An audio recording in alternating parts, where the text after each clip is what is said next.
Welcome to McPlum, simple solutions served daily. You start by making sure the second monitor is physically connected and powered. Windows must already detect it.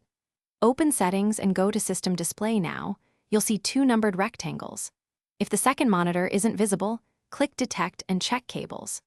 Make sure you know whether the monitor has hardware buttons or supports DDC/CI, since that determines whether you'll adjust brightness via the monitor itself or use Windows or third-party software. With the second display selected in Display Settings, find the brightness slider and drag it to the desired level. You'll see changes immediately. Once done, make sure Nightlight and HDR settings aren't overriding perceived brightness by toggling them off to compare. If the slider is missing, use the monitor's on-screen menu or install the monitor driver and the vendor's control app. For pixel-perfect control, enable DDC/CI in the monitor menu and use a DDC-capable app on Windows.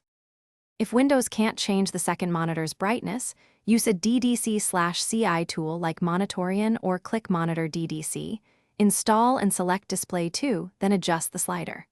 Once you reach a comfortable level, save a profile so you can restore it quickly. Make sure to test with HDR on and off and with power-saving modes. These change perceived brightness. If the control fails, check the cable and driver. Confirm DDC/CI.